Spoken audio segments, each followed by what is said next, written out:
Bonjour et bienvenue pour cette exploration en profondeur. Aujourd'hui, on va décortiquer une étude scientifique, une qui devrait intéresser pas mal de monde dans le milieu du sport intense.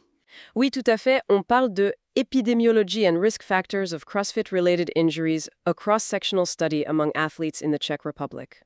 Un titre un peu long, mais le sujet est clair, hein, les blessures en CrossFit. C'est ça, publié par Petr Schlegel, Katerina Stuchlikova et Bohush Kabranov. C'est dans le Journal of Sports Science and Medicine, volume 24, pages 739 à 746. L'étude date de 2025. D'accord. Donc notre but aujourd'hui, c'est de comprendre ce que cette étude nous dit sur la fréquence des blessures, les types, et puis qui est le plus à risque spécifiquement chez les athlètes tchèques. Exactement. Le CrossFit, c'est hyper populaire, on le sait, très intense aussi. Du coup, la question des blessures, elle se pose forcément. On va voir ce que cette étude apporte de nouveau. Allez, on plonge dans l'analyse. Alors, avant de commencer, peut-être juste un mot rapide sur le CrossFit pour ceux qui connaîtraient moins. Oui, bonne idée. C'est ce qu'on appelle un entraînement fonctionnel de haute intensité. En gros, ça mélange plein de trucs, hein. Haltérophilie, gymnastique, cardio. Voilà, avec les fameux WOD, les entraînements du jour qui changent tout le temps. Les séances durent souvent 1 heure et c'est intense, souvent au-dessus de 85-90% de la fréquence cardiaque maximale. Et on en fait plusieurs fois par semaine, 3, 4, parfois 6 fois. C'est exigeant. Et il y a aussi tout l'aspect communauté. Très fort. Tout à fait. Et c'est justement ce mélange d'intensité, de variété, de mouvements parfois complexes qui fait que étudier les blessures, c'est hyper important. Il y avait déjà des chiffres qui circulaient, non? Oui, oui, on parlait de taux de blessure entre 2 et 5 pour 1000 heures d'entraînement. Pour la prévalence, c'était encore plus large, de 19% à plus de 70% selon les études. Ah oui, quand même, une grosse fourchette. Énorme. Et les zones les plus souvent citées, c'était l'épaule, la colonne vertébrale, le genou. Mais voilà, le problème, c'était ces incohérences entre les études. Dû à quoi, principalement? Probablement à plein de choses. La façon de pratiquer le CrossFit peut varier déjà. Et puis surtout, la méthodologie des études. Comment on définit une blessure, comment on collecte les infos, c'était pas toujours pareil. D'où l'intérêt d'une étude comme celle-ci, plus ciblée. Exactement. Elle apporte un éclairage spécifique sur le contexte tchèque. C'est important de ne pas juste se fier à des moyennes globales qui peuvent cacher des réalités locales différentes. Il faut regarder de plus près, quoi. Alors, justement, comment ils ont fait pour regarder de plus près en République tchèque? Quelle méthode? Ils ont utilisé ce qu'on appelle une étude transversale. C'est comme une photo à un instant T. Ok. Concrètement, ils ont fait passer un questionnaire en ligne, anonyme. Ça s'est passé début 2025, entre janvier et mars. Et qui a participé? Alors, ils ont recruté via les salles de CrossFit affiliées, les box officielles.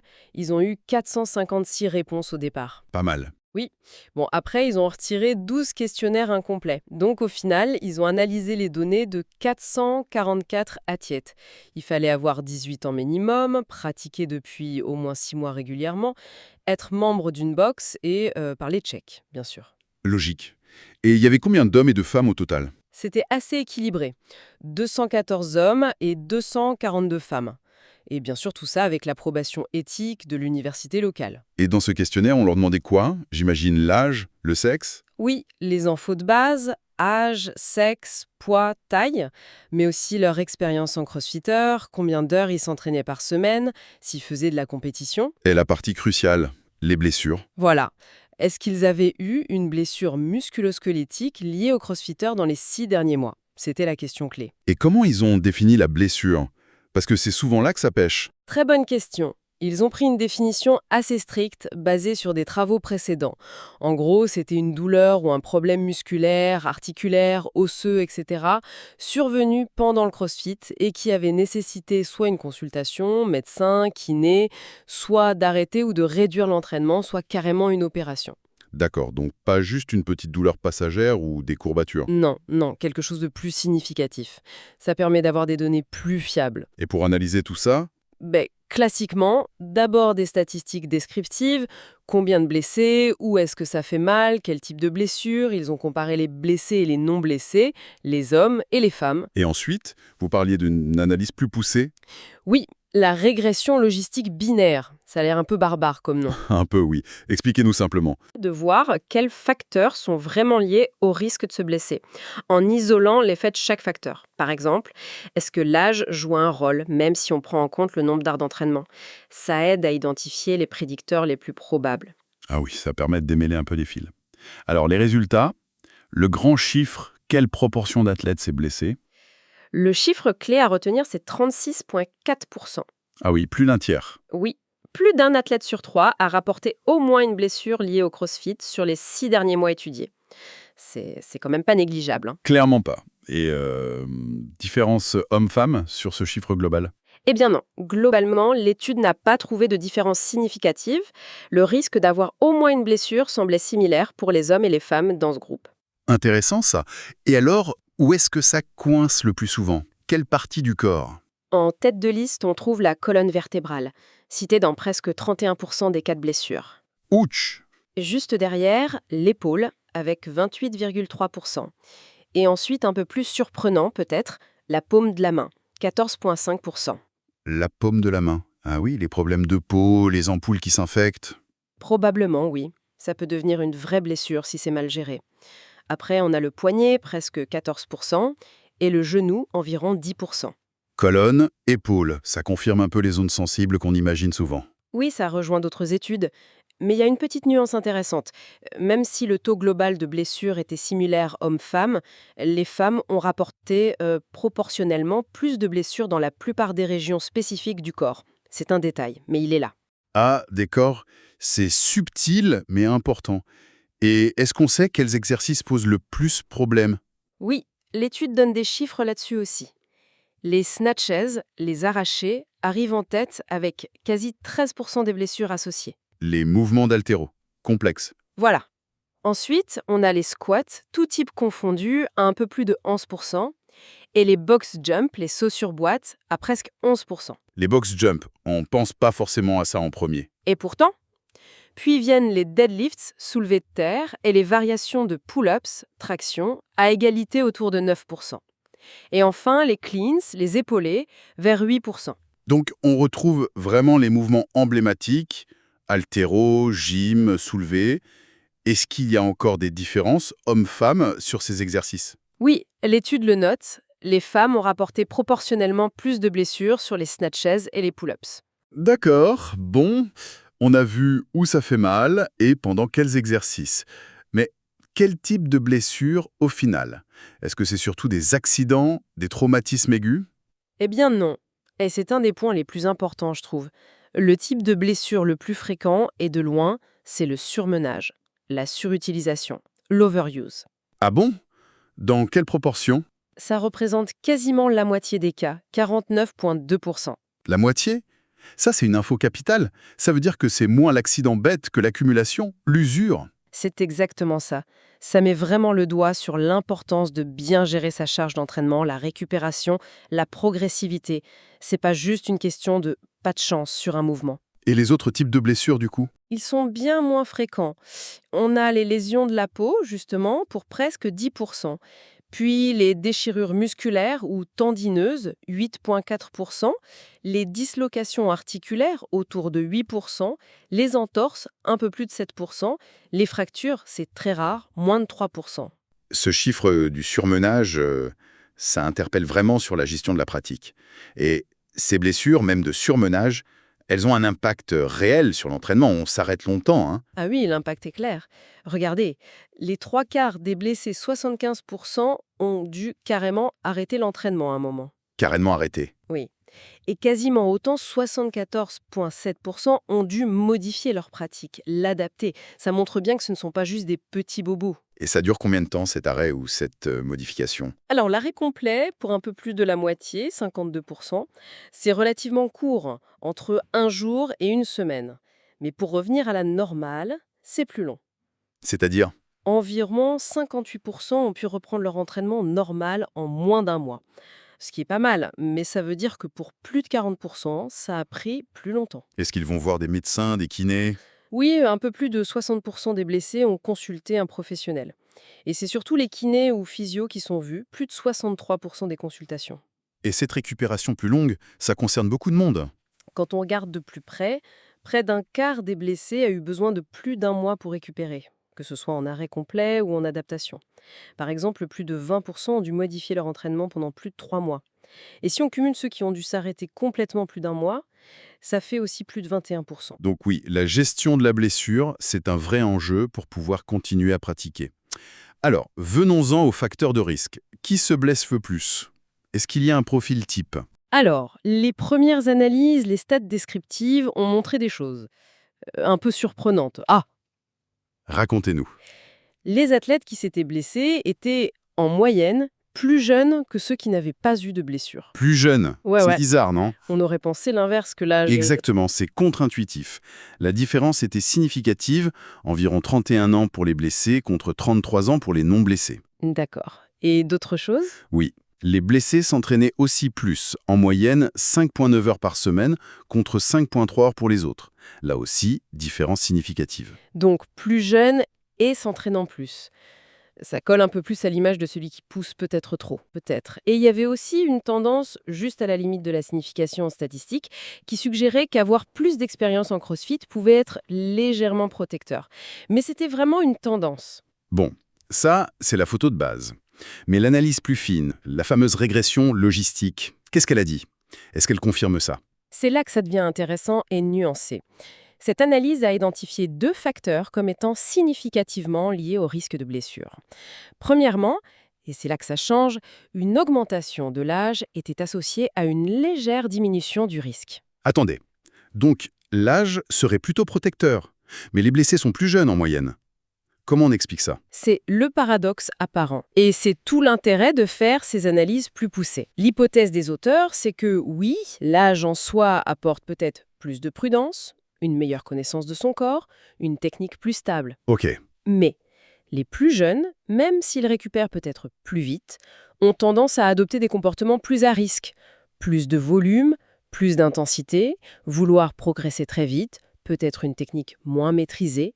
Et cet effet comportemental des jeunes pourrait masquer l'effet protecteur de l'âge dans les chiffres bruts. La régression, elle, essaie d'isoler l'effet pur de l'âge en contrôlant les autres facteurs. ah, je vois. C'est plus subtil. Donc l'âge protège un peu, mais les comportements des plus jeunes augmentent le risque global. C'est une interprétation plausible, oui. Et le deuxième facteur identifié par la régression, Quel était l'île? le fait de ne pas participer à des compétitions, ça réduisait significativement le risque par rapport à ceux qui en faisaient. Ça semble plus logique. La compète, ça pousse à dépasser ses limites. Oui, l'intensité monte, la pression aussi, on prend peut-être plus de risques, ça c'est cohérent. Et il faut noter aussi que dans ce modèle final de régression, le sexe, l'expérience en mois ou années et même le volume horaire ne sont pas ressortis comme prédicteurs significatifs. Même le volume horaire, alors qu'il y avait une différence dans les stats de base. Oui, ça suggère que son effet est peut-être lié à d'autres facteurs, comme l'intensité ou le type d'entraînement, que la régression a pris en compte différemment. C'est complexe, l'interaction entre tous ces éléments. C'est fou comme les stats peuvent nuancer une première impression. Pour revenir aux blessures elles-mêmes, surtout colonne et épaules, est-ce que l'étude explique pourquoi ces zones sont touchées d'un point de vue biomécanique? Oui, elle rappelle quelques principes. Pour le bas du dos, la colonne lombaire, les soulevés comme les deadlifts ou les squats mettent énormément de contraintes. En compression, bien sûr, mais aussi en cisaillement. Ces forces qui essaient de faire glisser les vertèbres. Le fameux gainage. Exactement. Si le gainage du tronc n'est pas parfait, surtout quand la fatigue s'installe ou que les charges sont lourdes et répétées, ça peut user les disques, les articulations entre les vertèbres, des microtraumatismes qui s'accumulent. Et pour l'épaule, cette articulation qui bouge dans tous les sens. L'épaule, c'est un vrai casse-tête biomécanique. Les mouvements au-dessus de la tête, comme les snatchs ou la gym, comme les pull-ups, les muscle-ups, ça demande une mobilité énorme, mais aussi une stabilité très forte et très rapide sous charge. Il faut contrôler le mouvement. Voilà. Il y a de grosses forces, surtout en réception, ou quand on contrôle la descente. Ça met beaucoup de stress sur les petits muscles stabilisateurs, la coiffe des rotateurs, le biceps. Et si la mobilité de l'épaule elle-même ou de l'omoplate, ou même du haut du dos n'est pas optimale, ou si le contrôle musculaire lâche un peu, ça peut coincer. C'est les fameux conflits sous-acromiaux, les tendinites, les lésions du labrum. Ça souligne vraiment l'importance de la technique, mais aussi de la préparation physique pour que l'articulation puisse encaisser tout ça. L'équilibre entre la charge qu'on met et ce que le corps peut supporter. C'est exactement ça. Et ça colle bien avec les résultats. Les zones touchées, colonne, épaule, et les exercices impliqués, haltéro, gym. Bien sûr, comme toute étude, celle-ci a des limites, j'imagine. Oui, les auteurs sont honnêtes là-dessus. Le fait que ce soit basé sur ce que les gens rapportent eux-mêmes, auto-rapporté, ça peut introduire des biais. On oublie des choses, on minimise peut-être. Le biais de mémoire, classique. Voilà. Et puis, comme c'est une photo à un instant T, transversale, on ne peut pas prouver de lien de cause à effet, juste des associations. Et enfin, la classification des blessures repose sur ce que dit l'athlète, pas forcément sur un diagnostic médical précis pour chaque cas. Et pour les recherches futures, il suggère quoi? Assez logiquement, il suggère de faire des études qui suivent les athlètes sur la durée, longitudinale, pour voir comment les blessures apparaissent réellement. D'utiliser des mesures plus objectives, peut-être des capteurs, pour quantifier la charge d'entraînement et détecter les blessures plus tôt. Et d'approfondir les analyses biomécaniques. Très clair. Bon, si on devait synthétiser tout ça, quels sont les messages clés à retenir de cette étude tchèque? Premièrement, les blessures en crossfit, c'est pas juste une légende urbaine. Plus d'un tiers des pratiquants en ont eu une sur 6 mois. C'est fréquent. Ok. Deuxièmement? Les zones les plus chaudes, c'est la colonne vertébrale et l'épaule, souvent liées au mouvement d'haltéro, de gym ou au soulevé lourd. La paume de la main est aussi une zone à surveiller. Et le point crucial sur le type de blessure? Oui, carrément. Le surmenage arrive en tête. Et de loin. Presque une blessure sur 2. Ça pointe directement vers l'importance de la gestion de l'entraînement, de la récupération. Pour les facteurs de risque, c'est plus nuancé. C'est ça. Être plus jeune et s'entraîner plus, ça ressort dans les descriptions simples. Mais l'analyse plus fine suggère que l'âge avancé pourrait être légèrement protecteur et surtout ne pas faire de compétition réduirait le risque. L'expérience semble jouer un rôle, mais c'est moins clair. Et enfin, l'impact n'est pas négligeable. Arrêt fréquent, modification de l'entraînement, récupération parfois longue. D'où l'importance de la prévention. Tout à fait. Et peut-être une réflexion pour finir. Cette étude, elle nous rappelle ce défi permanent dans les sports comme le CrossFit, trouver le juste milieu. Entre vouloir progresser, repousser ses limites, ce qui est le moteur de la pratique, et savoir écouter son corps pour pouvoir continuer longtemps et sainement. Un équilibre délicat. Très délicat. La prévention, c'est pas juste cocher des cases techniques ou écouter son coach, c'est aussi une responsabilité individuelle. Apprendre à connaître ses propres signaux, progresser intelligemment. Comment on intègre cette écoute dans une culture qui valorise beaucoup le no pain, no gain? C'est peut-être ça la question clé pour une pratique plus durable pour tous. Excellente réflexion finale. Merci beaucoup. Pour celles et ceux qui veulent aller plus loin, on rappelle le titre de l'article Epidemiology and Risk Factors of CrossFit-Related Injuries, a Cross-Sectional Study Among Athletes in the Czech Republic. Signé Schlegel, Stoshlikova et Cabronor, paru dans le Journal of Sport Science and Medicine en 2025. Voilà. C'est tout pour notre analyse aujourd'hui. Si ce format vous a plu, n'hésitez pas à vous abonner, à activer les notifications pour ne rien manquer des prochaines explorations. Merci de nous